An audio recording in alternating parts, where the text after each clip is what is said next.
छत्रपती शिवाजी महाराजांनी स्वराज्याचा पाया घातला होता.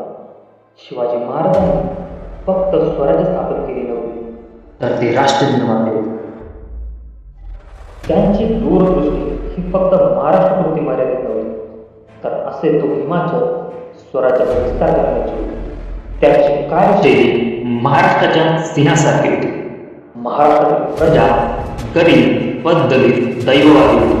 शिवाजी महाराजांच्या प्रेरकत्वाने या प्रेरणेचे स्वरूप प्राप्त त्यांनी अतिपुरुषीय कामगिरी बजावली. त्यांच्यातूनच कसलेले लढवय्ये, धाडसी वीर, परिपूर्ण सेनापती, विधायक दृष्टीचे मुत्सदी कारभारी, बलाढ्य तुल्यबळ ठरलेले व शेकडो लढवया गाजवणारे अचोट कर्तुत्वगारी पराक्रमी पुरुषगडी. म्हणूनच शिवाजी राजांच्या कर्तृत्वाची नाममुद्रा भारताच्या इतिहासात पानोपानी चिरंतन उमटलेली राहील. महाराजांचे निष्कलंक चरित्र हे स्वराज्य विस्तार आणि वाढीचा एक मुख्य घटक होता.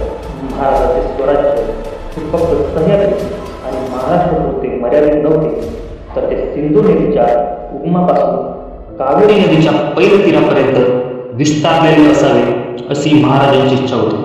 अतिशय कुशल अशा स्थापत्य विशारदापेक्षाही त्यांना किल्ल्यांच्या बांधणीचे अधिक ज्ञान आहे. भूगोलाचाही विशेष अभ्यास आहे. बहुतेक सर्व शहरांची इतकेच नव्हे तर भूप्रदेशांची आणि वनस्पतींची त्यांना माहिती आहे आणि त्यांनी त्यांचे अचूक नकाशे तयार करवलेले आहेत.